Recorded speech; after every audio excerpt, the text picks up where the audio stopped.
Okay ആണല്ലേ? അപ്പൊ അറിയുന്ന ആൻസർ ചിന്തിക്കാൻ കൈ ഒക്കെ നോക്കണ്ടോ മനസ്സിലാണ്ട്? ഈ അറിയുന്ന ആൻസർ പറയാൻ നിങ്ങൾക്ക് കിട്ടുന്ന സമയം ഫ്രാക്ഷൻ ഓഫ് സെക്കൻഡ്സേ കിട്ടുള്ളൂ. ആ സെക്കൻഡ് കൊണ്ട് അറിയുന്ന ഉത്തരം മാത്രം കൈ നോക്കുക. ചുമ്മാ കൈ നോക്കിയിട്ട് പിന്നെ ആലോചിക്കാൻ നിൽക്കരുത്. ഓക്കെ റെഡിയല്ലേ? ക്യാമറ. ഇന്ത്യയുടെ ദേശീയ മുദ്ര ഒരു ടീമുള്ളൂ. ഏതാ? സിംഹമുദ്ര. കറക്റ്റ് ആൻസർ ആണോ? സിംഹമുദ്ര. എന്തൊക്കെ 2 പോയിന്റ് ആയി. നിങ്ങൾക്ക് എല്ലാവർക്കും 1 പോയിന്റ് ഉണ്ടോ? ഓക്കെ, ഇനി 4th ക്വസ്റ്റ്യൻ ചോദിക്കാനാ.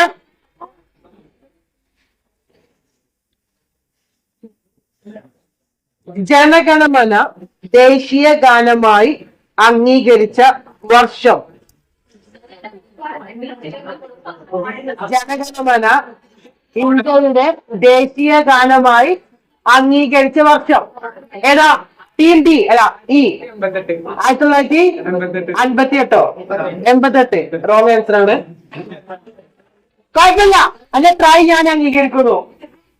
1958 അല്ല. ജനഗണമന ഇന്ത്യയുടെ ദേശീയ ഗാനമായി അംഗീകരിച്ച വർഷം 1950 ആൻസർ കേട്ടോ. 1950 ജനുവരി 24. ഓക്കെ,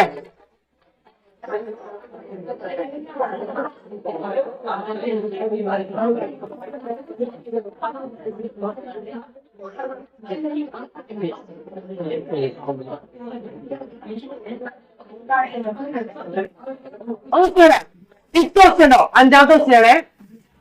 ഇന്ത്യയുടെ എല്ലാവരും കേട്ടില്ലേ? ഇന്ത്യയുടെ ദേശീയ ഫലം ഫ്രൂട്ട് ഏതാണ്? 1, 2, 3, 4 ടീമുണ്ടല്ലേ? ഏതാ?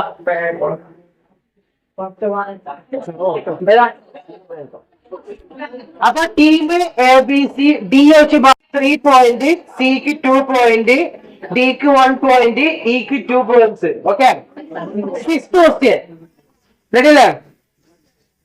ഓക്കെ അല്ലേ? മൊത്തം 10 ക്വസ്റ്റ്യൻ കേട്ടോ. അടുത്ത ക്വസ്റ്റ്യൻ കേട്ടോ.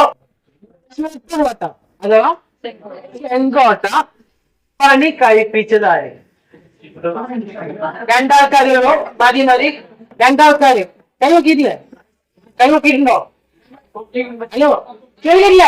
ചെങ്കോട്ട നിർമ്മിച്ചത് ആരാണ്? പണിക്കാരെന്ന് പറയുന്നത് ആരെ പണി വെച്ചു?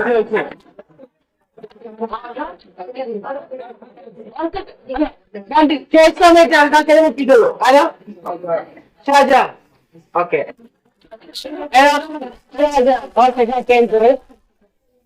ഈക്വൽ പോയിന്റ്, ബിക്ക് 1 point, team B 4 point, team E 3 point. 1 point difference ആട്ടോ. ഇനി 7th ക്വസ്റ്റ്യൻ.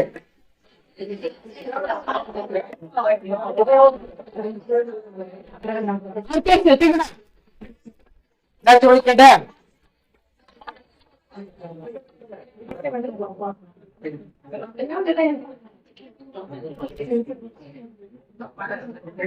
ഈ അടുത്ത സമയത്തെ കുറിച്ച് ചോദിക്കണോ? ഇന്ത്യയുടെ ദേശീയ ഗാനം ജനഗണമനയാണല്ലോ. അത് പാടാൻ എടുക്കുന്ന സമയം എത്രയാ? എല്ലാം പറഞ്ഞു. എത്രയാ? 52. ഓക്കെ, കറക്റ്റ് ആൻസർ ആണോ?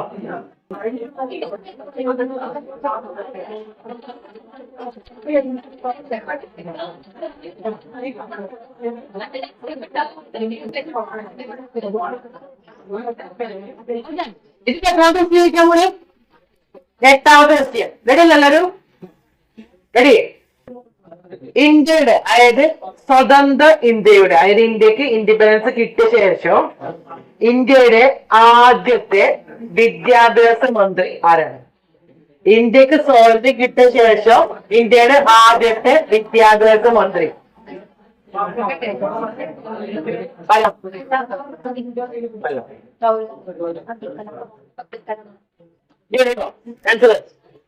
പറഞ്ഞോ? അത് കണായിരുന്നു.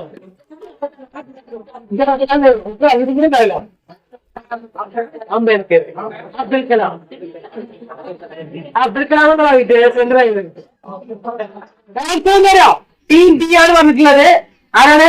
Maulana Abdul Kalam Azad. Team B again 1 point. ഇനി 9th question, 9th question ഇടില്ലേ? Simple തോന്നുന്നു. 9th question ഇതെല്ലാവർക്കും അറിയുന്ന വസ്തു തന്നെയാണ്. ചെയ്യണേ. ഇന്ത്യൻ സേനയുടെ, അതായത് ഇന്ത്യൻ സൈന്യത്തിന്റെ, സോൾജേഴ്സിലെ പട്ടാൾക്കാരെ, അവരുടെ പരമോന്നത നേതാവ് ആര്? ഇന്ത്യൻ സൈന്യത്തിന്റെ പരമോന്നത നേതാവ് എന്ന് വെച്ചാൽ ഒരു പട്ടാളക്കാരനെ പിടിച്ചുവിടണമെങ്കിലും പിടിക്കണമെങ്കിലൊക്കെ അതോറിറ്റി ആർക്കാണ്? ഇന്ത്യയുടെ പരമോന്നത പദവിയുള്ള നേതാവാണ്. അല്ലോ ഒത്തിരിപ്പിട്ടോ? ഇന്ത്യയുടെ സൈന്യത്തിന്റെ പരമോന്നത പദവിയുള്ള നേതാവാണ്. അറിയുണ്ടോ? ആ, പ്രൈം മിനിസ്റ്റർ, രാഷ്ട്രപതി. കറക്റ്റ് ആൻസർ എന്താ? Prime minister. ഈ പ്രൈം മിനിസ്റ്റർ എന്ന് പറഞ്ഞാല് അതറിയാലോ. കറക്റ്റ് ആൻസർ എന്തേ കേട്ടോ? കറക്റ്റ് ആൻസർ കേട്ടോ? രാഷ്ട്രപതി. ഓക്കെ, അപ്പൊ ആർക്കാണ് വേണ്ടി? B. Last question, final question ആണ്. റെഡിയല്ല? റെഡിയാണോ? ഫൈനൽ ക്വസ്റ്റ്യൻ റെഡിയാണോ മക്കളെ? റെഡിയാണോ?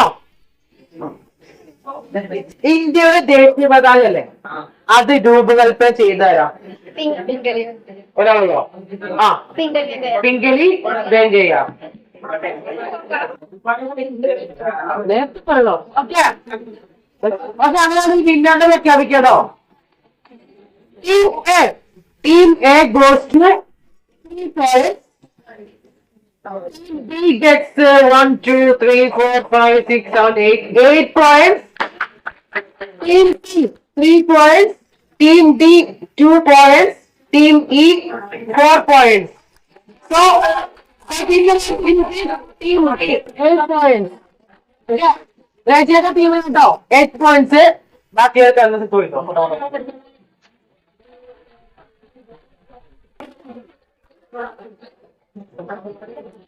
ടീമായിട്ടുള്ള ഹിബ സുമീർ, റജ ഫാത്തിമ, ശ്രീനന്ദ, റിൻഷാംബോൾ, ഈ ടീമാണ് ഇന്നത്തെ റിപ്പബ്ലിക് ഡേ ക്വിസ് മത്സരത്തിലെ വിന്നേഴ്സ് ആയിട്ട് തിരഞ്ഞെടുത്തുള്ളത്. ഇവർക്കുള്ള നല്ലൊരു ഗിഫ്റ്റ് നമ്മൾ എന്ത് ചെയ്തിട്ടുണ്ട്? നാളെ ഇവർ ക്ലാസ് റൂമിൽ വെച്ച് എന്ത് ചെയ്യും? എടുക്കും. ഇനി അങ്ങോട്ട് നമ്മുടെ പരിപാടി ഇതുപോലെ കണ്ടക്ട് ചെയ്യണമെങ്കിൽ നിങ്ങളുടെ പാർട്ടിസിപ്പേഷൻ ആവശ്യമാണ്. അത് അടുത്ത കൊല്ലം +1 നമുക്ക് നോക്കാം കേട്ടോ.